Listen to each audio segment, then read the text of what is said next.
그다음에 저와 이제 김기철 목사님 섬기고 있는 우리 총회 정책연구위에서 작년에 총대들 대상으로 설문조사를 해서 반영을 했던 그 일도 GM컴 리서치에서 맡아주셔서 좀 깔끔하게 잘 정리를 해주시고, 어쨌든 참 귀한 자원입니다. 재원이고, 이렇게 귀한 우리 대표이사님 모시게 되어서 너무너무 좋습니다. 와주신 거 감사하고요. 우리 박수로 모시겠습니다. 1시간 동안.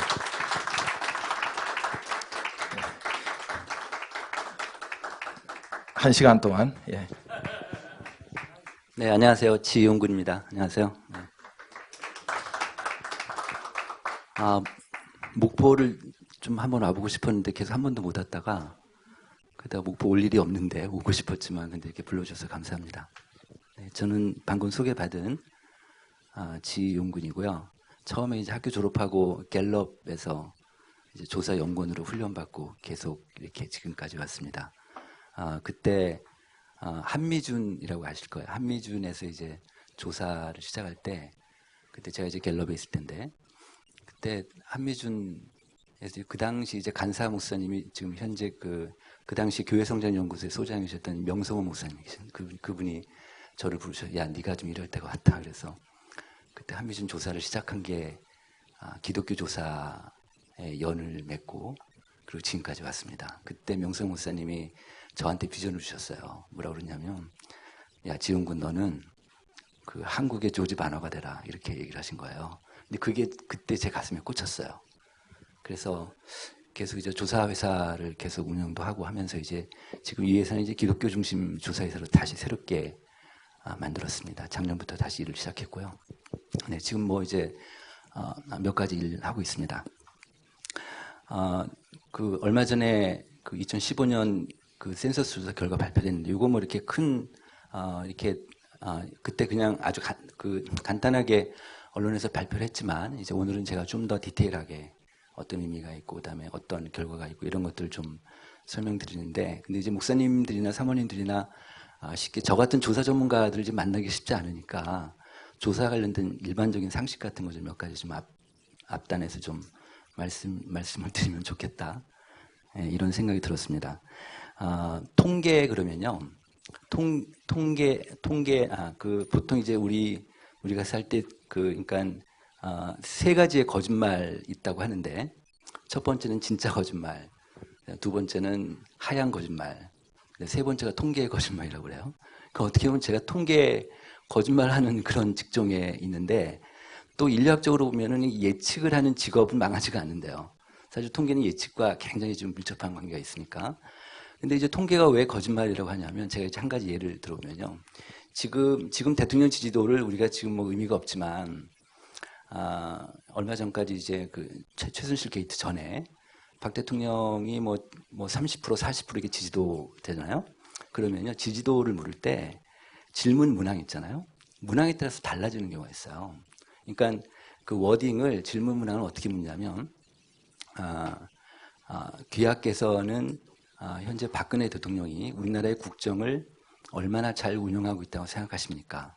그래서 매우 잘하고 있다, 약간 잘하고 있다, 3번 잘못하고 있다, 전혀 잘못하고 있다, 이렇게 네 가지, 저희들 표현을 척도라고 그러는데, 이제 4점 척도를 이렇게 물어요. 그래서 앞부분에 긍정 두 개를 합한 숫자가 지지도라고 지금 언론에서 그렇게 얘기하고 있어요. 그런데 이렇게 묻는 거하고 그다음에 또 다른 방법이 뭐 있냐면, 귀하께서는 박근혜 대통령이 우리나라의 정치, 경제, 문화, 사회 등 국정을 얼마나 잘 운영하고 있습니까? 이렇게 질문하면요, 응답이 틀려져요. 좀 틀려져요. 그러니까 정치, 경제, 사회, 문화 이렇게 구체적으로 물으면요, 그럼 좀 더 낮게 나와요. 왜 그러냐면 경제자가 들어가면 그렇게 돼요. 경제자가 들어가면 어느 정권이나 다 이렇게 되는데, 한 번은 MB 정권 때 한겨레에서 의도적으로 설문을 어떻게 했었냐면요, 그러니까 그 이명박 대통령이 우리나라의 국정을 얼마나 잘 운영하십니까? 이렇게 해놓고 보기를 5개를 준 거예요. 그래서 매우 잘하고 있다, 약간 잘하고 있다, 보통이다, 약간 잘못하고 있다, 전혀 잘못하고 있다, 이렇게 하니까 우리나라 사람들은 중용에 믿어 있어서 보통에다가 많이 몰려요. 보통에다 한 거의 30% 이상이 돼요. 그러다 보니까 MB 초창기 때인데 다른 언론사에서는 60% 70% 나올 때 여기가 14%가 나왔어요. 그래서 다 언론이 다 뒤집어진 적이 한 번 있었어요. 그래서 이제 이거 안 되겠다 그래가지고 이제 저희 리서치 회사에 요청이 오게 된 거예요. 앞으로 대통령 지지도는 야 나라 좀 생각하자. 그래서 4스케일, 그러니까 4.척도로 물어달라.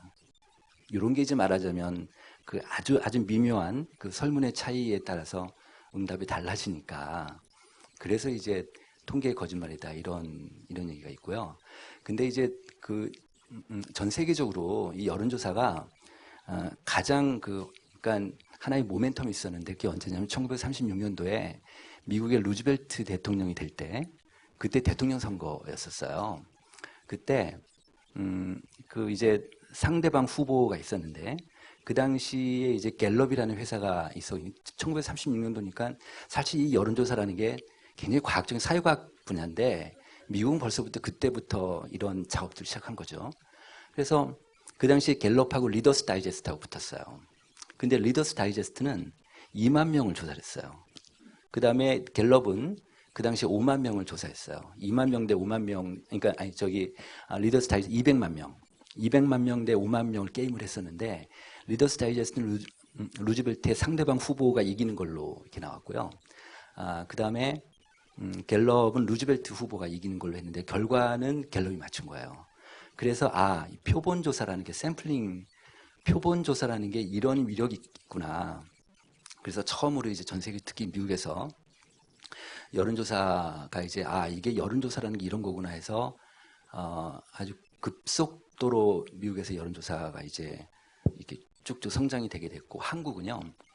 한국도 마찬가지 대통령 선거 때였어요. 87년도에 87년도에 그 우리나라 직선제 하고 나서 6.29 선언하고 나서 그때 노태우 대통령 그때 후보 때 그때 직선제를 했었잖아요. 그래서 그때 노태우 대통령하고 그 다음에 김대중, 김영삼 이렇게 붙었었죠. 그때요 언론에서 그 당시에는 모의투표 다들 아마 기억나실 거예요. 자기 주변 사람이 다 모의투표를 했잖아요. 그러니까 자기 주변 사람들 만약에 전라도 지역이면 김대중 선생 후보가 1등이 되고 또 경상도에서는 거기서 모의투표를 하면은 그런 YS가 되고 다 그러니까 도대체 누가 많은지를 몰랐을 때였어요. 그게 왜 그러냐면 자기 주변 사람 자기가 성향이 비슷한 사람들이니까 지역 그 당시만 해도 지금 저희가 통계를 돌려보면요 선거에서 목사님도 선거 되게 관심 많으시니까 선거에서 그 당시는요 지역 변수가요 그러니까 지역보다는 정확하게 원적 변수예요. 자기 아버지 고향 변수가 대통령 후보를 결정하는데 70% 정도 영향을 미쳤어요. 그 당시에. 근데 지금은요 지역 변수보다 연령 변수가 더 높아요. 연령 변수가 70% 정도 이렇게 딱 역전이 됐어요. 지금은 그러니까 영남 지역에서도 예컨대 20, 30대 젊은 층은 야권 후보를 지지하게 되고 이런 식으로 좀 바뀌어졌죠. 사실은 지금은. 그래서 이제 그때는 그러니까 그 당시에 언론에서 조중동에서 다 보도한 자료가 하나 있는데 김대중 후보 캠프에서 조사를 한 거예요. 전국에 2,000명인가 3,000명 굉장히 큰 샘플로 해서 조사를 했는데 김대중 대통령 후보가 그쪽 후보에서 캠프에서 했으니까 1위가 된 거예요. 근데 그 자료가 되게 과학적으로 했어요. 각 읍면적별로 다 이렇게 면접원들 해서 저희도 뭐 이럴 수 있겠구나 그랬는데 실제로는 이제 안 그래 나중에 알고 보니까 그 DJ 캠프 쪽에서 어떻게 조사를 했냐면 비용을 아끼려고요 조사원들을 운동권 학생들을 시켰어요. 그러다 보니까 자기 주변 사람들만 이렇게 하게 되는 바람에 그래서 이제 그러니까 오판할 수 있는 그러니까 지금도 보면 문재인 후보가 지금 1위로 좀 압도적으로 1위가 돼 있잖아요. 그러니까 이게 참 언론도 그렇고 정치권도 그렇고 일반인도 그렇고 지금 알 수 있는 방법은 오로지 여론조사라는 창밖에 없는 거잖아요. 이게 틀리면 안 되는데도 지난번 미국 대선도 틀리고 그다음에 지난번 총선 때도 여론조사 다 왕창 틀렸는데 그러니까 저희 입장에서는 지금 현재 숫자는 안 믿으시는 게 좋아요. 제 이유 한 가지만 얘기할게요. 왜 그러냐면요. 왜 그러냐면 그 여론조사에 기본 의미는 뭐냐면, 그러니까 이 응답률이 되게 중요해요. 응답률. 그러니까 그냥 랜덤하게 전화를 하잖아요. 그러면 전화를 하면 그 거는 사람마다 족족 다 응답하는 게 아니잖아요. 한 응답률이 한 10% 정도 돼요. 10에서 한 15% 정도. 그러면 응답하는 사람들의 의견과 응답하지 않는 사람들의 의견이 동일해야지만 응답하는 사람들이 대표성을 갖잖아요. 근데 절대 안 그래요. 절대 안 그래요. 지금 같은 경우는요. 아직 선거철이 아니잖아요. 지금 같은 경우는 정치적인 관심도가 높은 사람들이 쑥 들어오게 돼 있어요. 그런데 지금 여권 후보가 만만치가 않잖아요. 여권 후보가 지금 없잖아요. 잘 안 나타나잖아요. 그러니까 보수표들은 여론조사에 잘 안 들어오게 돼 있어요. 지금은. 보수표들은 잘 안 들어와요. 그리고 그 다음에 야권표들은 지금 관심도가 높으니까 어쨌든 지금 이제 10년 동안 기다렸던 표니까 그러니까 지금 쑥 들어오니까 여론조사가 높게 되는 거예요. 그걸 좀 이해하시고 선거는 거의 막판까지 몰라요, 사실은. 그리고 이제 어느 정도 지금 오늘 제가 아까 보니까 반 전 총장이 사퇴했던데 보니까 안 하는 걸로 안 하는 거 접었던데요. 아까 잠깐 보니까. 예, 그러니까 그래서 어느 정도 후보 진영이 다 세팅이 되고, 네, 그리고 또 그냥 제가 잠깐 좀 말씀드리면 이거 좀 이따 얘기하고, 네, 저기 전에 MB가 대통령 될 때 그때 선거는 사실 2007년도죠. 그 당시에는 그 박근혜 후보와 이명박 후보의 그 당시 한나라당 후보 경선이 본선이었어요. 그죠? 그리고 이제 그 당시 야권 후보였던 정동영하고는 큰 차이로 이제 이기게 됐잖아요. 근데 아마도 올해는 야권 후보가 될 가능성이, 지금으로서는 가능성이 제일 높아요. 문재인 후보가 뭐 그렇다고 하면 제일 가능성이 높은데, 아무리 그래도요, 그러니까 여권 후보에서 누구 한 사람이 딱 세팅이 되잖아요. 그런 보수표들이 쑥 올라올 거예요. 뭐, 박근혜는 박근혜고, 그래서 아무리 벌어져봤자 5% 이상은 안 벌어질 거예요. 지난번에도 박근혜 후보가 문재인은 3%인가 밖에 안 이겼어요. 못 이겼어요. 그러니까 지금 올해도 아마, 그러니까 여권 후보가 이기면 굉장히 많이 이길 수 있는데, 그만큼 우리 사회는 보수표가 많아요. 우리 사회는. 그리고 실제로 지금 저희가 여론조사를 해봐도 자기가 진보라고 응답하는 사람보다는 보수로 응답하는 사람이 훨씬 많습니다. 네, 그리고 또 고령화 되니까 다 안 돌아가시니까 그 표가 다 있고. 네, 그래서 선거는 막판까지 좀 모를 수 있습니다. 네, 그리고 아까 송 목사님 말씀드리면서 전 되게 숙연해졌는데, 저희 교회가 저는 그 통합 교회예요. 근데 저희 교회가 싸움이 났어요. 10년 정도 됐는데요. 원로 목사님이 예우금을 좀 많이 요청을 하셨어요. 그래서 그것 때문에 그 당시 또 그 금융위기 때였어요. 교인들이 다 어려울 텐데, 그것 때문에 교회가 나눠지는 바람에, 그래서 원로 목사 쪽 분들하고 또 아닌 분들하고 해서 또 새 목사님이 오셨는데, 새 목사님이 노골적으로 또 원로 목사님 반대하는 바람에 두 분이 싸움을 하는 바람에 지금 교회, 그 당시 저희 교회가 한 900명, 1000명 됐었는데, 어른이 지금 한 200명밖에 안 남았어요. 다 나가고. 근데요, 다 나갔는데 상당 부분이 교회를 안 다니세요. 네, 진짜 안 다니세요. 네, 그냥 부인 정도만 교회 다니시고 남자들 진짜 잘 안 다니죠. 그냥 겨우겨우 그냥 부인 따라서 억지로 가다가 교회가 깨지니까, 네, 그래서 정말 교회가 분열되면 안 될 거라는 그런 생각이 들었습니다. 네. 네, 여론조사에 대해서는 좀 더 한 가지 더 말씀드리면, 그러니까 효능성이라고 할까요? 기능이라고 할까요? 그러니까 특히 이제 목사님들 같은 경우는 여론조사에 대해서는 아직 잘 이렇게 많이 안 접해봤으니까, 우리나라 전체 여론조사 시장이 한 5천억 정도 돼요. 그런데 일반 여론조사가 있고 기업체 마케팅 조사가 있습니다. 기업에서 제가 아까 그 말씀드린 말았구나. 그 2007, 그러니까 그때 1987년도에 노대 대통령 그 당시에 이제 모의 투표가 막 성행해서 어떻게 될지 몰랐다가 갤럽에서 여론조사를 발표했어요. 그랬더니 노태우 후보가 1위가 나온 거예요. 그래서 뭐 야권 김대중 후보 진영에서 막 갤럽 유리창 깨려고 하고 막 엄청나게 공격을 많이 받았어요. 예. 그랬는데 결국은 갤럽 데이터가 맞았었죠. 그때. 그래서 이 여론조사가 이게 그 당시에 갤럽이 1,500명 갖고 조사했어요. 왜 그러냐면 지금 보통 이제 그 정도 샘플이 되면, 그러니까 지금 이제 그 표본 조사라는 게 저희가 지금 하고 있는 게 다 표본 조사인데, 표본 조사는 그러니까 우리가 이제 국을 다 먹어야 맛을 나는 게 아니라 잘 져서 이쪽 떠서 한 숟갈 먹으면 그 맛을 알듯이, 그런데 이쪽 뜰 때하고 저쪽 뜰 약간의 맛의 미묘한 차이가 있다면 그게 샘플링 에러예요. 표본 오차. 그래서 만약 1000명 조사한다 그러면 플러스 마이너스 3.1%라고 얘기하는 거고요. 이제 그러니까 그 표본 오차인데 이게요. 아주 그러니까 그 통계학에서 흥미있는 건 뭐냐면 표본 수가 많아지면 그럼 비용이 기하급수적으로 올라가요. 기하급수적으로. 지난번에 우리 한목협 조사에서 개신교인들 1000명, 그 다음에 비개신교인들 1000명하고 목회자 500명 이렇게 조사했거든요. 그 당시 비용이 1억 원 들었어요. 그 정도로 많이 들어요, 비용이. 그런데 그러니까 표본 수가 많으면 많을수록, 그럼 표본 오차가 떨어지잖아요. 떨어지는데 그런데 비율적으로 떨어지지가 않아요. 어떻게 하냐면 1500명을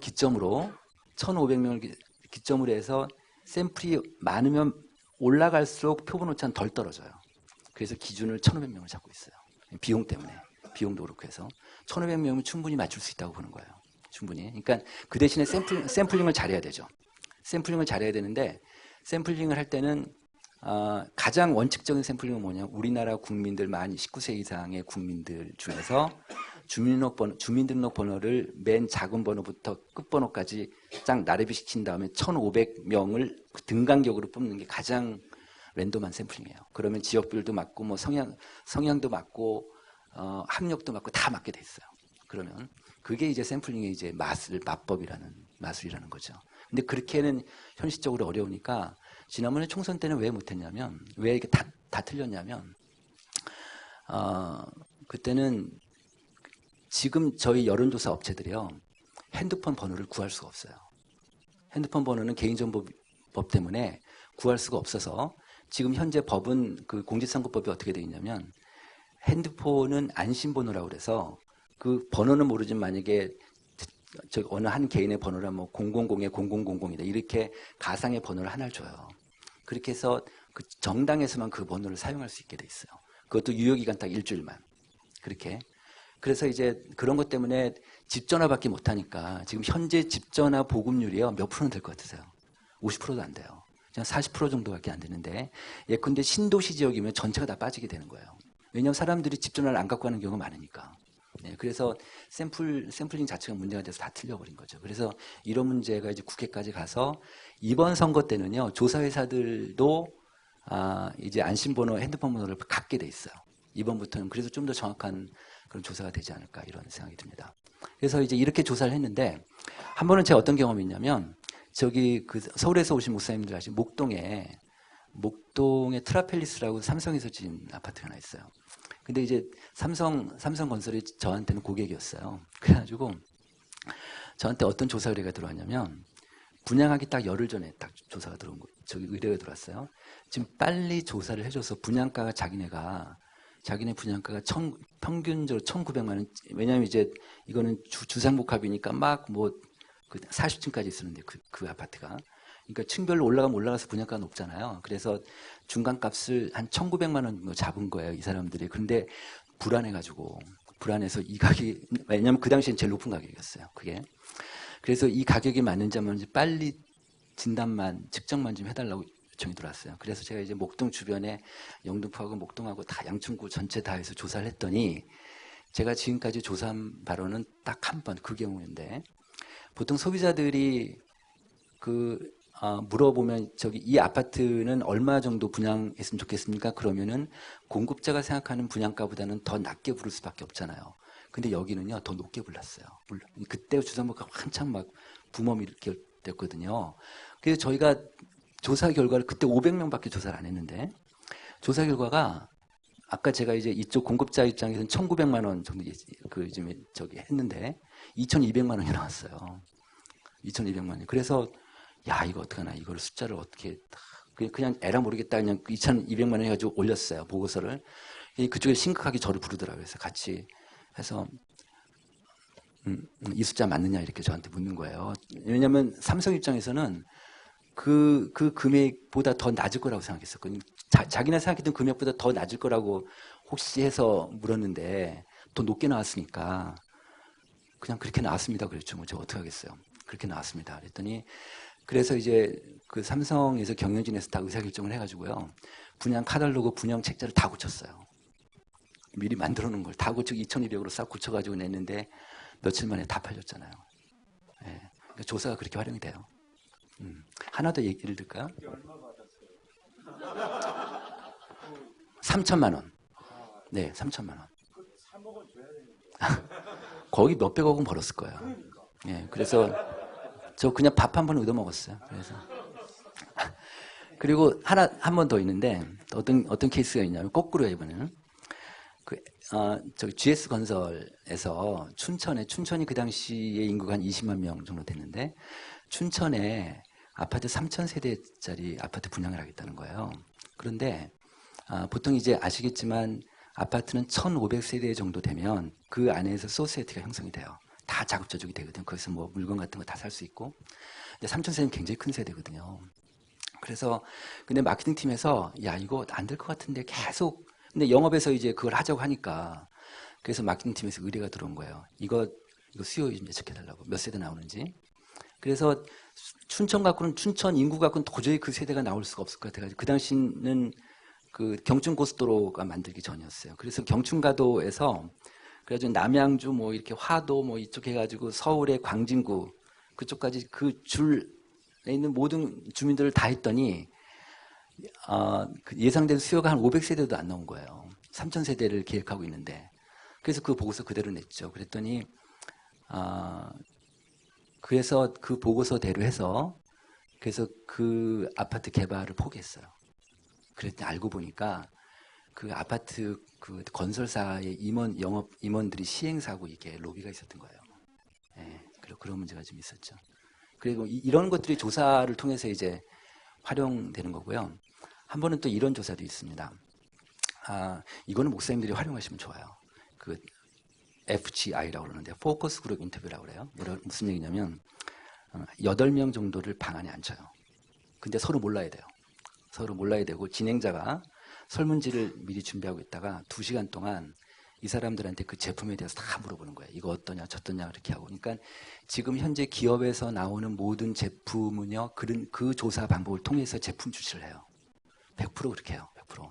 그러니까 큰 회사들 이렇게 하는데 어떤 케이스가 있었냐면 그게 이제 포커스 그룹 인터뷰라는 그리고 이제 앞방에서 그렇게 하고 이제 그 원의 미러룸으로 돼 뒷방에서는 이제 의뢰 회사 담당자들이 와서 쭉 봐요. 녹음 녹화 다 되고요. 근데 왜 그 애들 먹는 미니쉘이라는 그 초콜릿 있죠. 그 당시에 그게 이제 그 크라운 제과에서 출시하자마자 정말 선풍적인 인기를 끌어서 막 이렇게 성장을 하다 갑자기 성장이 멈춘 거예요. 안 팔리는 건 아닌데 더 안 올라가는 거예요. 그래서 저한테 의뢰가 들어왔어요. 왜 성장이 멈췄는지 진단만 해달라고요. 네. 그 어떤 문제가 있으면 진단하는 방법은 이 조사 방법을 씁니다. FGI라면. 그러니까 집단 심층 토의법이라고 그래요. 그 방법을 쓰는데 그래서 이제 그 사람들한테 쭉 묻고 D는 이게 워낙 중요한 조사라서 그 회사 사장까지 뒷방에 와 있었어요. 제가 직접 이제 그 인도를 했는데 앞에서 진행을 했는데 그래서 이제 그거를 그러니까 어떻게 했냐면 그걸 제일 잘 먹는 애들이 여자 중학생 애들이에요. 여중생들이에요. 걔네들 부르고 잘 먹는 애들. 그다음에 이제 고등학생 부르고 남자 여자 각 그룹 부르고 그다음에 그거 먹다가 이제 안 먹는 이탈자들도 불렀어요. 그래서 쭉 물어보니까 각 그룹마다 하는 얘기가 똑같은 말이 나온 거예요. 뭐라고 하냐면 이 초콜릿 처음에 먹을 때는 맛있었는데요. 한 입에 먹기가 너무 커요. 이러는 거예요. 한 입에 넣기가 너무 커요. 근데 지금 이 사실을요. 브랜드 담당자도 몰랐고 제품 담당자도 몰랐고 마케팅 임원도 몰랐고 아무도 몰랐어요. 이거를. 너무 간단한 건데도. 근데 매 그룹마다 그게 나오니까 바로 뒷좌석에서 그거 고쳐. 바로 이렇게 된 거죠. 예, 이게 조사의 위력이에요. 이렇게 조사를 하시면 굉장히 많은 것들을 잡아내실 수 있어요. 예, 그렇게 좀 많이 활용하시면 좋겠다는 생각이 들고 그 다음에 이제 지금부터는 이제 저 자료를 좀 하겠습니다. 우리나라는 센서스 조사를 통계청에서 5년마다 한 번씩 하죠. 5년마다 한 번 하는데 종교 인구는 변하지 않는다고 해서 10년마다 한 번씩 해요. 그런데 이번 데이터를 보니까 종교 인구도 5년에 한 번씩 해야 될 것 같아요. 너무 많이 변해서. 네, 그걸 이제 보겠습니다. 네. 지금 이 센서스 조사는 2015년 자료인데 제가 2016년 초에 언제 나오냐고 물어봤더니 모르겠다는 거예요. 그러니까 너무 이게 워낙 많은 데이터량이니까 이걸 갖고 이제 집계내다 보니까 좀 시간이 많이 걸려서 거의 1년 만에 데이터가 나왔는데요. 이게 무슨 얘기냐면 옛날에는요. 지금 요건 이제 우리가 그 상식으로 좀 알아주시면 좋을 것 같습니다. 전수조사를 옛날에 했어요. 전수조사를 2005년까지는 우리나라 통계청에서 전수조사를 했습니다. 전수조사라는 게 모든 가구 방문을 해서 조사원들이 가서 이제 응답을 했는데, 근데 이게 비용이 너무 많이 들어요. 비용이 너무 많이 들고, 두 번째, 먹고 살기 힘드니까 맞벌이 비율이 높아져요. 집에 사람이 없는 거예요. 집에. 특히 저희가 조사를 보면 아는데, 우리나라 소득 수준은 하위 10에서 15% 정도는요, 집에 가면 아무도 없어요. 다 맞벌이에요. 사람을 만날 수가 없어요. 그런 문제가 있죠. 그래서 어떤 식으로 바꿨냐면 전수조사는 12개 항목, 이건 뭐냐면 행정 지표들 있죠. 그러니까 사람 보내지 않고도 행정 자료로 다 파악할 수 있는 거, 뭐 성이나 연령이나 이런 것들, 그런 것들은 이렇게 보고 표본 조사를 한 거예요. 표본 조사를 20%를 했어요. 20%를. 그러니까 우리나라 그러니까 전체 인구의 20%를 표본 조사를 한 겁니다. 그러니까 이번 20%면 어마어마한 비율이에요, 사실은. 큰 비율이죠. 그렇게 해서 이제 그렇게 했고요. 그래서 이제 근데 표본 조사를 했는데 조사원을 방문하면, 여기 보시면 알겠지만 조사원이 총 5만 명이 들었대요. 5만 명. 들었는데 이 조사원이 방문하는 거는 시간도 많이 걸리고 이제 비용도 많이 드니까 먼저 인터넷으로 먼저 받은 거예요. 인터넷으로 어떻게 받았냐? 20% 가구를 층화 추출법이라고 해서 우리나라의 이제 클러스터라고 하는데, 그러니까 저희들 용어로, 그러니까 만약에 어느 구나 어느 동이잖아요. 그러면 이제 이 동을 전국에 몇 개를 뽑는 거예요. 그러니까 비슷한 곳끼리 해서 여기서 다시 또 몇 가구를 뽑아서 일단 그러면 이제 20% 가구를 아예 다 뽑은 다음에 그 집으로 우편물을 보내요.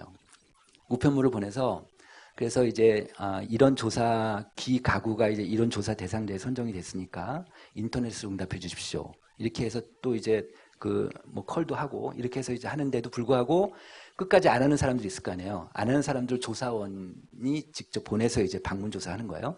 그게 5대5예요. 5대5. 이번 조사해 봤더니 여기 보면은 여기 있죠. 인터넷 조사 49% 됐고 방문 조사 51% 된 거예요. 이렇게 된 거예요. 그래서 보면 이제 그렇게 했음에도 불구하고 총 비용이 1,061억 들었대요. 예. 어마어마하게 많이 들었죠. 네, 그래서 이제 인터넷 조사 이렇게 하는데 인터넷 조사를 혹시 여기 해보신 분 계세요? 그러니까 그 표본을 선정해서 저기 응답하실 때 그 가구의 고유 비밀번호를 입력하셨죠. 그죠? 이게요 웬만한 할머니 할아버지들 못해요. 진짜 못해요. 비밀번호도 입력을 해야 되고요. 얼마나 까다로운지 몰라요. 그러니까 그 집에 중학생, 고등학생 아들을 시키는 거예요, 아들, 딸들을. 이 문제가 있어요. 센서스 조사가 정확하지가 않아요, 지금은. 그러니까 온라인 조사를 하다 보니까, 그러니까 그 집에 대학생 자녀 있으면 걔 보고 시키고 우리 집안 네가 다 해라. 엄마 아빠는 잘 모르니까. 그러니까 지금 현재 우리나라 정부의 센서스 조사가 이런 문제가 좀 있습니다. 그래서 온라인으로 먼저 받은 다음에 온라인으로 안 한 사람들은 이제 가구원 방문해서 하게 되는데, 자, 또 하나 문제는 그러면은 옛날에 조사원들이 뭐 2005년도까지 지금 이 방식이 2010년도부터 바뀌었어요.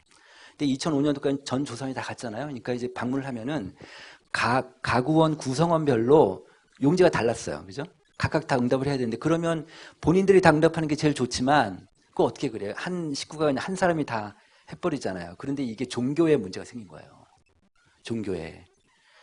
뭐냐면 내 아들, 딸들이 내 아들, 딸 유아세례를 줬는데 얘가 지금 교회를 안 다니는 거예요. 엄마 아빠 입장에서는 얘가 교회를 안 다녀도 엄마 아빠가 응답을 했으면 얘는 기독교인 거예요. 본인한테 만약에 응답을 맡겼으면 본인은 아니라고 얘기할 수 있었겠지만 이게 소위 얘기해서 기대신앙이 반영된 거예요. 그럼 어느 종교가 제일 유리할까요? 우리죠, 우리. 불교는 1년에 한두 번 가는 거고. 그러니까 우리는 매주마다 교회를 가니까 아무래도 로열티가 높고, 그죠? 그런 때문에 이번 조사는 절대적으로 개신교한테 유리한 결과가 나오게 된 거예요. 이건 뭐 하나님이 우리한테 주신 기회 같아요. 예, 정말 우리한테는 절대적으로 유리한 게 또 하나 이제 제가 좀 이따 말씀드리겠지만 왜 개신교인들한테 유리하게 되냐면 온라인으로 이제 49%가 이제 응답이 됐어요. 그러면 저희 지금 저희 업계도 마찬가지지만 전 세계적으로요 조사 방법론이 일대 혁신이 일어나고 있어요. 뭐냐면 과거에는 조사원이 직접 가서 1대1로 개별 면접을 하게 되는데 일단 아파트에 많이 사시니까 경비원이 다 막아요. 그리고 만난다고 해도 응답을 안 해줘요. 그래서 면접조사가 1대1 개별 면접조사가 거의 좀 어려워졌어요. 그러다 보니까 대안이 뭐냐면 온라인 조사를 해요. 그래서 온라인 패널을 만들어서 패널을 모집해가지고 보통 한 100만 명, 200만 명 정도의 패널을 모집을 해요. 그래서 그 패널 중에서 랜덤하게 뽑아서 조사를 하거든요. 그 온라인 조사를 하는데 문제가 뭐냐면 그런데 아마 지금 신문에 보시면 선거 여론조사 같은 경우는요 온라인 조사로 했다라는 신문 보도가 거의 없습니다. 거의 없고 전화조사로 해요 주로. 이건 오프라인 조사예요. 이거는 온라인 조사가 아니라 온라인은 인터넷으로 이제 패널로 하게 되는데 왜 온라인 조사를 그러니까 그 선거조사에서 안 하냐면 온라인 조사를 하게 되면요 고학력자가 쑥 들어와요. 고학력자가 저학력자는 안 들어와요. 왜냐하면 온라인을 이용하는 사람이 그러니까 특히 60대 이상은 온라인을 하기가 정말 어려워요. 60대 이상은 해서 그래서 근데 49%가 온라인으로 했잖아요. 그러니까 대졸자들이 쑥 들어온 거예요. 응답자들이. 근데 그 사람이 자기 가족들을 다 하게 되니까 그러니까 어떻겠어요? 그러니까 개신교한테 좀 유리하게 되죠. 왜냐하면 왜 그러냐면 종교별로요. 종교별로 학력 분포를 보니까 제가 좀 이따 숫자 보여드릴게요. 종교별로 학력별 분포를 보면은요 개신교가 대졸자가 제일 높아요. 네, 우리나라 국회의원 중에서 지금 개신교인이 30%가 좀 넘어요. 그리고 우리나라의 오피니언 리더층들도 30%가 다 넘습니다. 그 정도로 오피니언 리더층들은 고학력자들이 높고, 그러니까 우리 종교가, 그러니까 다른 종교에 비해서 개신교가 고학력층이 높으니까 그건 잘 매치가 되니까. 그래서 이번 센서스 결과가 그래서 개신교가 1위가 나오는 그런 하나의 요인 중에 하나가 됩니다. 네. 또 볼게요. 자, 이제 구체적인 결과를 좀 보겠습니다. 자, 지금 이번 조사에서 가장 중요한 것 중에 하나가 이건데요. 지금 무종교인, 종교인, 무종교인 비율이 이제 우리나라의 절반이 넘었다는 거예요. 자, 보시면 여기 2005년도가 무종교인이 47, 종교인이 53이었는데 9%가 빠졌어요. 9%포인트가 빠졌고요. 9% 올랐지 56%. 네, 이 정도 되면 뭐 10년 동안의 기준에 굉장히 빠진 거거든요. 그러니까 정부에서 예측하기 정말 어려울 정도로 많이 빠졌어요. 그러니까 무종교인이 지금 56%면 앞으로는 어떻게 될까? 앞으로 10년 뒤에 어떻게 될까? 아마 더 빠질 수도 있겠죠.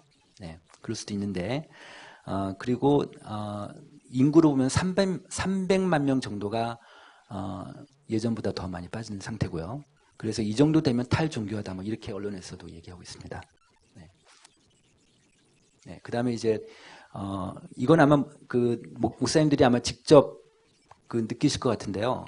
여성 비율이 좀 올라가요. 여성 비율이 옛날에는 54%였다가 지금 55%쯤 되고요. 그다음에 이제 남자 여자 격차가 그러니까 49대 56에는 39대 48 이렇게 해서 그래서 그러니까 여성 비율이 지금 보면 그냥 이걸로 보시면 되겠네요. 남자가 44, 여자가 55. 그러니까 우리나라의 요 아래 보시면 우리나라 전체 총인구는 남자가 49.3, 여자가 50.7이에요. 거의 5대 5죠. 근데 종교 인구는 여자가 더 56 정도 이렇게 더 많습니다. 네. 여성이 더 종교성이 더 강하다고 볼 수 있죠. 네. 그다음에 연령별로 볼게요. 연령별은 9세 이하가 종교인이 32%, 10대가 38%, 이건 종교인입니다. 20대가 35%, 30대가 38%. 그러니까 30대까지는 이제 30%대. 2005년도에는 뭐 40%, 50% 가까이 됐는데 그렇게 되고 40대가 43, 50대가 50, 60대 이상이 57%. 그러니까 다 전체적으로 다 빠졌습니다. 다. 네, 이렇게 좀 연령별로 다 빠진 상태고요. 요거 좀 그다음에 이번에 이제 개신교, 불교, 천주교 이렇게 또 보겠습니다. 네, 보시면 이 아래 비율로 볼게요. 비율로 보는 게 편하시니까 이게 옆으로 100입니다. 옆으로 100. 95년도는 개신교 19.4, 불교 23.4, 가톨릭 6.6. 그 다음에 2005년도는 18.2, 23.1, 19.7, 15.7, 7.9. 불교가 23에서 15니까 7.4%. 그러니까 불교가 뭐 완전히 다 뒤집어졌죠, 이번에. 뭐 하여튼 그래서 뭐 이거 발표하지 말라고 불교에서 막 항의하고 막 그랬다고 막 언론에도 나고 막 그랬죠. 근데 이제 우리 그 교단에서는 이게 말이 안 된다. 왜 올랐을까? 왜냐하면 눈에 볼 때는 안 그런데 왜 올랐을까? 그래서 이제 오히려 18.2에서 19.7이니까 123만 명 정도가 더 올랐고요. 증가됐고, 불교는 마이너스 300만 명이 더 줄었고, 가톨릭도 마이너스 110만 명 정도가 더 줄었습니다. 네. 일단 이렇게 지금 이번 결과가 나왔습니다. 그런데 자 이제 이거를 제가 보여드릴게요. 이걸 보면 좀 이해가 되세요. 이걸 보면 지금 센서스 결과인데요. 이거를요 19세 이하고 20세 이상으로 구분을 해봤어요. 이번 센서스 결과를 나온 거를 19세 이하로 보면 개신교가 21, 불교가 7.5, 가톨릭이 6.3, 종교 없음이 65 이렇게 되고요. 20세 이상은 19.3, 17.8, 8.3 이렇게 됩니다. 그러니까 자 지금 좀 전에 제가 말씀드린 대로 19.7에 15.7 이건데 센서스 결과 이번에 발표된 건 이거잖아요. 근데 이거를 연령을 19세 이하고 20세 이상으로 나눠보니까 20세 이상은 불교하고 개신교가 큰 차이가 안 나요. 그죠? 그렇지만 분명한 건 지난번보다 역전이 됐어요. 개신교가 19.3이니까 불교보다 역전이 됐잖아요. 그런데 여기서 보시면 지금 국민일보는 저희 회사가 제가 지금 계속 했던 겁니다. 이거를 작년 말부터 올해까지 3번에 걸쳐서 조사한 걸 합한 숫자예요. 이게. 이건 여론조사는 만 19세 이상 하니까. 그래서 이 숫자하고 이 숫자랑 비교를 한번 해보십시오. 국민일보는 19.6이고 개신교가 19.3 비슷하죠. 그 다음에 불교가 18.2에 불교가 17.8, 그 다음에 8.3이 10.9 이렇게 되고 갤럽은 2014년도에 했던 건데 이 데이터가 이번에 언론에 많이 났던 거고요. 이거는 불교하고 개신교가 비슷하게 났는데요. 자, 이걸 제가 이제 왜 말씀드리냐면 우리가 2012년도에 한목협 조사를 했어요. 그때 5,000명을 갖고 해봤거든요. 5,000명 조사를 했을 때 그때 개신교가 불교를 약간 앞섰어요. 처음이었어요, 처음. 그러니까 제 느낌으로는 그때부터 불교하고 개신교 역전된 것 같아요. 어른 만 20세 이상에서 그때부터 2012년, 13년부터 그때부터 역전된 것 같아요. 그렇게 나왔고, 근데 이제 문제는 여기서 큰 격차가 벌어진 거예요. 여기서. 근데 오히려 이번 센서스에서 좀 특이한 건 뭐냐면 어른 비율보다 애들 비율이 더 높아요. 근데 제가 좀 이따 보여드리겠지만 그 통합교단에서는 통계를 잘 관리를 잘해서 그 데이터를 제가 보여드리는데 통합 측에서는 지난 10년 동안에 교회 학교가 한 20에서 30% 빠졌어요. 그런 거 보면 이게 잘 이해가 안 가는데 어쨌든 그러니까 지금 이거를 21%를 해석할 수 있는 유일한 방법은요. 그냥 기대신앙이에요. 부모들. 네. 그렇다는 느낌이 듭니다. 자, 그 다음에 여기서 볼게요. 다시 한번 보겠습니다.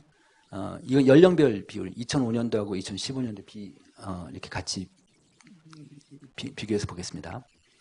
9세 이하 10대, 20대, 30대 이렇게 쭉 돼 있는데 9세 이하가 개신교가 20%, 그 다음 불교가 6.1, 가톨릭이 5.7, 10대가 22, 8.5, 6.9. 그러니까 10대 이하로는 압도적으로 개신교가 높은데 이게 어느 정도냐면 여기 밑에 제가 써놨는데 종교별 점유율을 보니까 19세 이하로는 개신교가 60%가 넘어요. 종교별 점유율을 보면. 그럼 어떻게 되겠습니까? 그러면 이 아이들이 어른이 됐을 때는 우리나라 종교 점유율을 보면은 지금처럼 간다고 하면 개신교가 주도 세력이 되고 개신교 문화가 이제는 한국의 문화를 주도할 수도 있겠다. 이런 예측도 해볼 수 있다는 생각이 들어요. 네. 그래서 하여튼 이번 센서스에서 가장 특이했던 것 중에 하나는 10대 이하가 높았어요. 10대 이하가.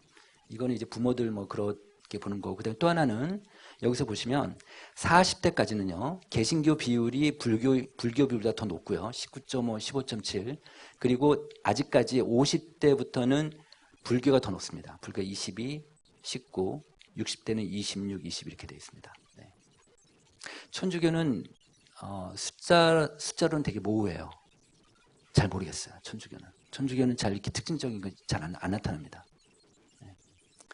네, 그 다음에 이제 인구 증감률로 볼게요. 연령별 인구 증감률을 보니까 자 여기서 보면요. 개신교는 2005년대 10년 동안에 인구 수로만 비교해 봤어요. 개신교는 9세 이하가 17% 빠졌고요. 10대가 마이너스 7%, 20대가 마이너스 10%, 30대가 마이너스 5.7% 이렇게 빠졌고 40대는 늘었어요. 그런데 기하급수적으로 늘어요. 40대가 16.6이고 50대가 67.7이고 80.1이고요. 이렇게 됐어요. 그러니까 60대는 2005년보다 거의 1.8배가 더 교인수가 더 는 거예요. 이렇게 드는데 자, 이거는 인구 변동하고도 좀 비교해 보아야 되는 거 아니냐. 그래서 인구 변동하고 오른쪽 거 같이 봤습니다. 총인구를 볼게요. 9세 이하로는 총인구가 19% 빠졌거든요. 개신교 17%는 거의 비슷하죠? 이거 오케이. 그 다음에 10대는 총인구가 마이너스 14% 빠졌는데 개신교는 오히려 덜 빠졌어요. 마이너스 7%. 20대 볼까요? 20대는 마이너스 11%에 마이너스 10%. 이것도 괜찮죠? 그 다음 30대 마이너스 10%에 마이너스 5.7%. 그러니까 오히려 30대는 덜 빠졌어요. 제가 사실은 오늘 1시간 반 정도로 생각하고 그 분량을 갖고 왔는데 이따 다 못할 것 같아서 지금 생각하는 김에 말씀드리면 얼마 전에 그 IBF하고 실천신학대하고 해서 같이 조사를 하는 게 있어요. 우리나라 그 개신교인들 대상으로 조사를 했는데 500명 대상을 조사했어요. 그랬더니 어떤 데이터가 나왔냐면 교회에 봉사하는 비율. 그러니까 지금 현재 교회 봉사하고 있습니까? 연령별로 제가 봤어요. 연령별로. 그 다음에 교회 출석하고 있는 거 비율. 그 다음에 이제 교회 봉사하는 거다. 교회 떠날 의향. 이게 무슨 얘기냐면 교회 봉사나 그 다음에 교회 매주 출석하는 비율이 30대가 제일 떨어져요. 30대가 힘든가 봐요. 근데 재밌는 건 교회 떠날 의향이 30대가 적어요. 떠나고 싶진 않은 거예요. 30대가. 그래서 그러니까 저는 이제 한 이렇게 몇십 년 동안 조사를 해보다 보니까 숫자가 이렇게 말할 때가 느껴져요. 숫자가.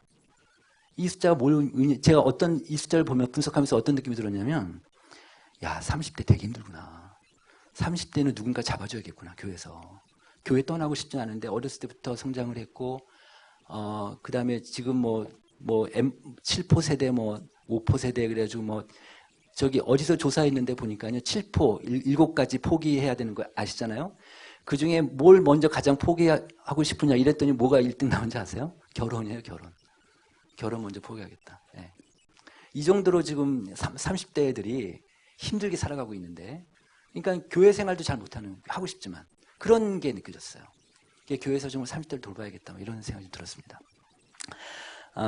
그 다음에 또 한 가지 여기서 볼게요. 그 다음에 이제 40대부터는 보시면요. 총인구는 5% 늘었는데, 교회에서는 16% 늘었습니다.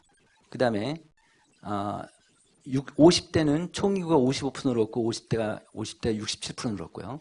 60대는 총인구가 49% 늘었는데, 80% 늘었어요. 이게 뭘까요? 그러니까 한국 사회 그 경영학의 아버지 피터 드러커 이런 게 있어요. 인구 변동을 잘 이해하는 게 사회를 간파하는 거다. 특히 비영리 단체. 그 피터 드러커가 되게 교회를 열심히 다녔거든요. 그러니까 이 사람이 교회를 얘기하면서 인구 변동을 잘 주시해서 봐라. 이런 얘기를 해요. 그러니까 여기서 보시면 60대 같은 경우는 거의 2배 가까이 이렇게 늘었잖아요. 그러니까 이건 무슨 얘기일까요? 교회가 우리 사회의 인구 변동보다 좀 더 고령화된, 보수화된 거라고 봐야 돼요. 그래서 재밌는 건 뭐냐면, 제가 처음 갤럽에 입사했을 때는요, 종교 조사를 해보면, 개신교인들이 일반인들보다 진보 성향이 더 강했어요. 더 강했어요.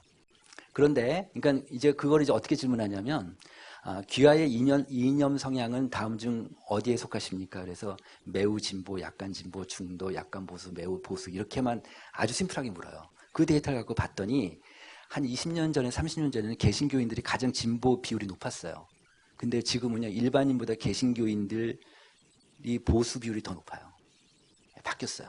한 세대 만에 바뀌었어요.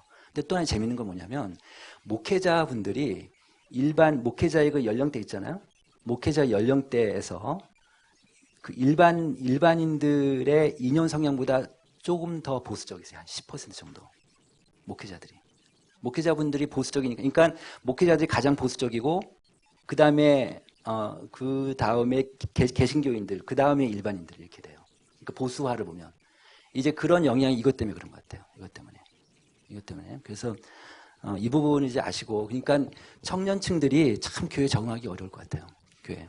그러니까 어른들이 그런 생각을 하고 있으니까 청년들이 어디 비빌 데가 없고, 얼마 전에 저기 한기원이라고 한국기독교언론포럼에서 그 한국 교회 이미지가 안 좋으니까 그 이미지를 안 좋은데 일반 국민들이 어디에 제일 영향을 받는가? 언론이다. 그래서 언론인들 대상으로 조사를 한 거예요. 그래서 언론인들 한 200명을 대상으로 정말 어렵게 조사했거든요. 언론인들 정말 어렵게 조사해. 하여튼 조사 결과를 보니까 그 조사 결과를 보니까 그때 어떤 질문을 했었냐면 그 교회 젊은 층을 활성화하기 위해서 어떻게 했으면 좋으냐 이렇게 일반 기자들한테 물었어요. 그런데 기자들 하는 얘기가 가장 어떤 응답이 제일 높게 나왔냐면 교회 권위주의를 좀 버려라. 네, 이게 가장 1위 응답이 나왔었습니다. 네. 제가 이따 다 못할 테니까 이 자료를 여기 일단 놓고 갈 테니까 다 좀 메일로 보내주셔도 좋을 것 같습니다. 네. 네, 이건 그냥 넘어갈게요. 아까 좀 말씀드린 거고. 여기 볼게요. 지역별로 볼게요.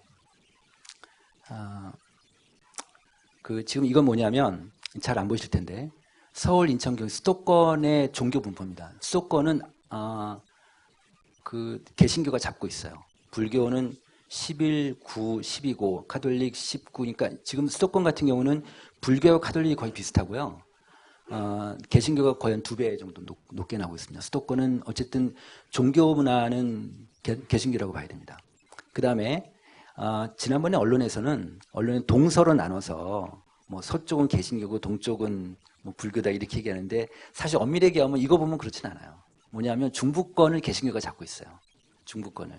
여기 보시면 대전, 충남 같은 경우는 훨씬 높죠. 여기보다. 그죠? 그래서 이렇게 잡고 있다고 봐야 될 것 같고요. 또 하나는 이제 호남 지역은 워낙 그 개신교 비율이 높은데 특히 전라북도가 제일 높습니다. 전라북도 뭐 압도적으로 계속해서 1위가 나오고 있고요. 그 다음에 부산이 약진을 했어요. 옛날에는 그러니까 부산 경남 쪽이 경상도가 거의 10% 안팎 9%도 되고 막 그랬었는데 그래도 조금 올랐어요. 근데 비율로 보면 굉장히 많이 올랐어요. 비율로 보면. 그 부산, 경남, 울산, 대구, 경북이 다 10% 이상은 되고 여기는 물론 여기가 불교가요. 부산, 경남, 울산 40% 가까이 되는데 이렇게 떨어졌어요. 28, 29. 그런데도요. 지금도요. 부산 같은 경우는 부산에 지금 개신 인구가 40만 명이에요. 부산 전체 인구 중에서 개신교 인구가 40만 명인데요. 부산의 절 중에 제일 큰 데가 상광사라고 있죠. 상광사 신도수가 36만 명이에요. 한 개 절하고 비슷해요. 네. 그러니까 아직도 이 영남 지역에서 목회하시는 분들은 정말 선교하시는 거예요. 네. 네.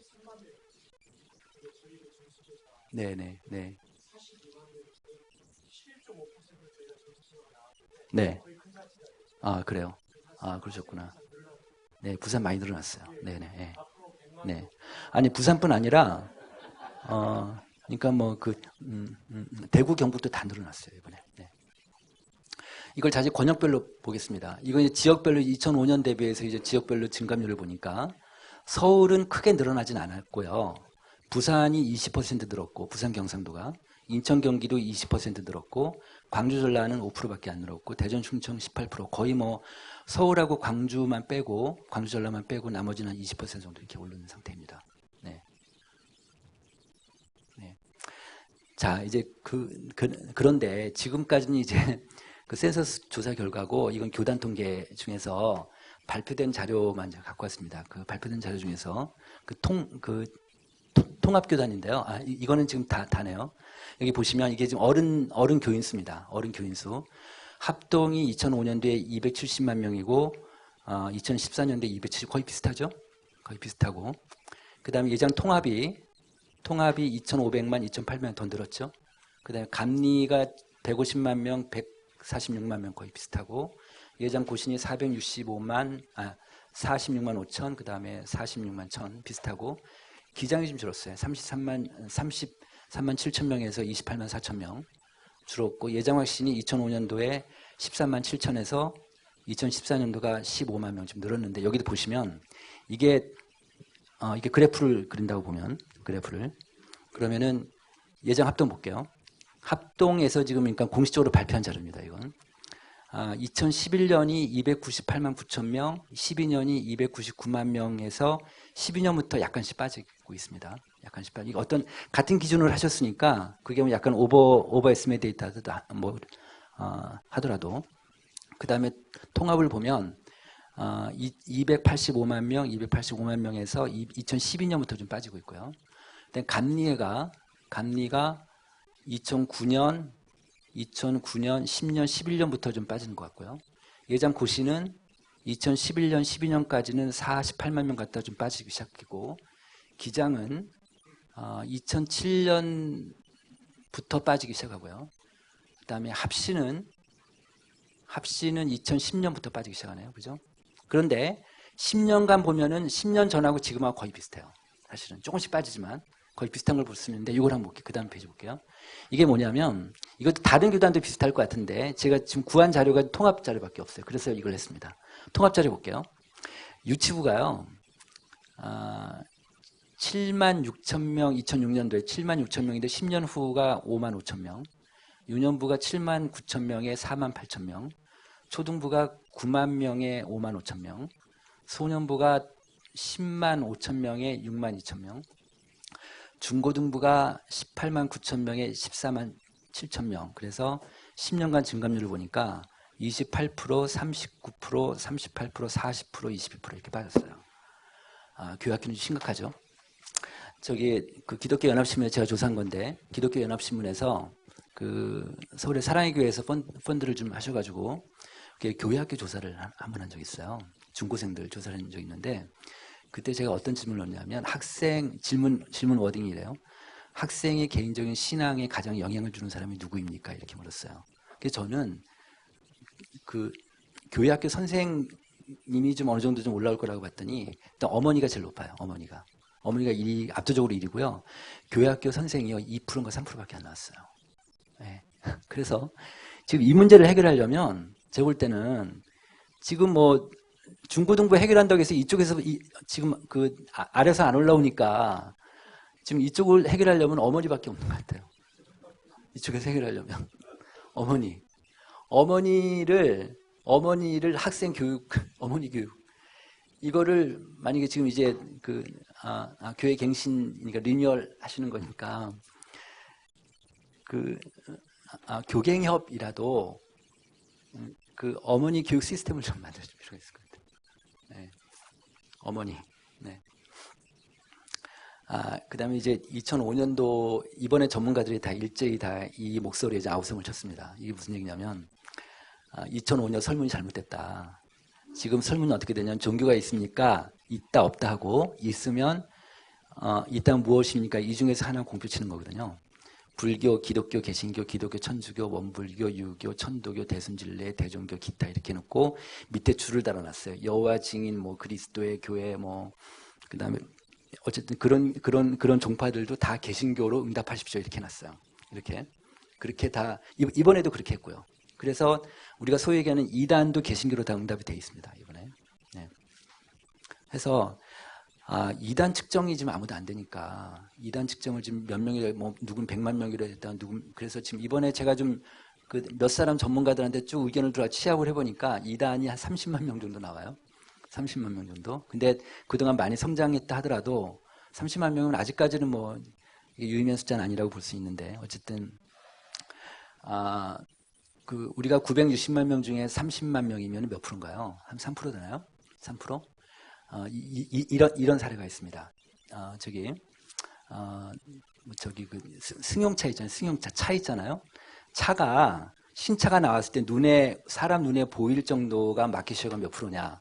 이런 질문이 있을 수 있죠. 그게 5%예요. 5% 되면 눈에 보입니다. 5% 되면. 그래서 지금 목사님들의 눈에 보인다고 하면은 이단들이 정말 눈에 보인다고 하면 5%가 넘는 거예요. 그렇게 보시면 돼요. 네, 그래서 이제 이 문제는 뭐냐면 2005년도면 우리나라 학력 수준이 굉장히 낮을 때고 2005년도는 학력 수준이 낮을 때이기 때문에 개신교란 단어가 되게 교회 다니는 사람들도 어색한 단어고 목사님이 교육할 때나 교육자들이 교육할 때 개신교란 단어를 안 쓴단 말이에요. 잘. 그러니까 교인들이 잘 모른다는 거죠. 그래서 개신교라는 표현에 익숙하지 않은 상당수의 개신교인들이 기독교이고 천주교니까 두 개를 합해서 묻는 거구나 이렇게 생각한 거예요. 이렇게 그래서 여기에 공표 치는 경우가 있겠다. 이걸 100만 명으로 보는 거예요. 이거를 100만 명의 근거는 뭐냐면 천주교 내부 통계자를 보니까 거기는 이제 수세자라고 그래가지고 세례 받은 교회는 거기 중앙집권시로 다 통계치가 매주마다 통계치가 나온답니다. 거기는 그 숫자를 보니까 2005년도는 자기네 인구보다 더 높게 나온 거예요. 센서스 자료가. 이거 말이 안 된다. 이렇게 했는데 그냥 잠잠히 있었죠. 근데 이번에 보니까 확 줄었잖아요. 그쪽에서. 근데 이번 데이터가 자기네 수세, 그러니까 그 세례받은 사람보다 높게 나왔답니다. 그걸 보니까 그걸 염두에 두고 보니까 한 1, 2% 정도, 한 2% 정도에서 한 100만 명 이렇게 보는 거예요. 그렇게 되면은 개신교는 한 2% 정도가 지난번에 오른 거고 천주교는 내린다고 하면 그러면은 만약에 만약에 이 가설이 맞다고 하면은 개신교는 이번에 약간 줄었어요. 약간 0.몇 프로 준 표가 납니다. 네. 그러니까 2005년도까지 올랐다가 2005년도가 떨어진 게 아니라 그렇게도 저희가 지금 해석을 하고 있다는 거예요. 네. 네, 그다음에 이제 또 하나 아까 제가 말씀드린 겁니다. 고학력자 응답률 높고 고학력자 비율이 상대적으로 높으니까 그래서 개신교의 증가 요인에서 이런 문제가 있다 이런 얘기고요. 이걸 보시면 개신교의 학력 분포가 이게 지금 2015년 말부터 올해 2016년까지 해서 그 데이터인데 대제 이상이 개신교인들이 52%좀 되고 불교가 36%, 카톨릭이 47% 이렇게 나오고 있습니다. 그래서 개신교인들의 고함수가 더 높다 이런 얘기고요. 네, 그다음에 이제 아까 제 말씀드린 대로 온라인 조사를 하면은 오프라인 조사보다 대제 이상자가 한 80% 정도가 쑥 들어옵니다. 50%다. 그래서 이런 것 때문에 센서스에서 온라인 조사한 게 개신교인들한테 유리하다는 거죠. 네, 네, 그런 거고요. 네, 그다음 자연증가분이 있는데 뭐 이런 얘기고 그다음에 이것도 하나 말씀드릴게요. 한목협이 지난 2012년도 했는데 2004년도에 한미준 조사 1차 했고요. 그다음 2012년, 2008년도, 2009년도, 2008년도네요. 98년에 한 번 했었고 2004년도에 지금 요 질문은 뭐냐면 이 질문은 넌크리스찬들한테 그러니까 교회 안 다니니까 그냥 일반인들한테 뭐라고 물었냐면 귀하께서는 기독교에서 얘기하는 복음에 대해서 복음의 내용을 알고 계십니까? 이렇게 질문했어요. 이렇게 질문했더니 안다고 대답한 사람이 2004년도에 13% 나왔어요. 근데 똑같은 질문을 해봤더니 2012년도에는 26% 나온 거예요. 그러니까 지금 하면 좀 더 올랐을 거예요. 이게 뭐냐면 복음 인지도가 올랐다는 얘기는 그거는 개교에서 전도 활동을 한다는 얘기잖아요. 그죠? 이런 요인들 때문에 어쨌든 웹에서 계속 유입이 된다고 보는 거고요. 네, 그런 얘기고 그다음에 이제 그다음에 이제 가나안 성도인데 그 2012년도에 한목협에서 어떤 응답에서는 개신교인들 중에서 개신교인들 조사를 했을 때 그때 어떤 질문에서는 귀하께서는 교회를 다니십니까? 이렇게 물었어요. 현재 교회를 다니고 계십니까? 그랬더니 다닌다가 89.5%, 교회 안 다닌다가 10.5%가 나온 거예요. 그 10.5%를 그러니까 10.5%는 전체 만약에 만약에 이제 900만 명, 960만 명이니까 그러면 이제 96만 명이 되니까 한 100만 명 정도 되겠다 이렇게 됐는데 여기에도 함정이 있어요. 여기에도 어떤 함정이 있냐면 우리가 여론조사를 하잖아요. 그러면은 이건 지금 그 면접원을 앞에 놓고 페이스 투 페이스 인터뷰를 하는 거예요. 그러면 이제 개신교인이라는 걸 알고 조사를 하는데 물어보는데 교회를 다니세요 그러면 교회 안 다닌다고 얘기하기가 좀 뻘쭘한 거예요. 그게 있어요. 이게 윤리적인 문제. 그러니까 어떤 설문 같은 경우는 정답인 것 같은 설문이 있어요. 그래서 저희는 이걸 더 높게 봐요. 이거를. 그래서 지금은 한 20% 이상 보고 있습니다. 20% 이상. 그러면 인구로 한 200만 명 되는 거고. 그러니까 실제로는 교회 활동은 안 하지만 밖에서 기독교인이라는 정체성을 갖고 있는 사람이 지금 우리 교인의 한 20% 정도 보시면 될 거예요. 그렇게. 네. 네, 그래서 일단 제가 좀 이런 것들 갖고 왔는데, 그냥 제가 일단 이걸 다, 마지막 결론만 얘기하고 제가 이 파일은 놓고 가겠습니다. 네.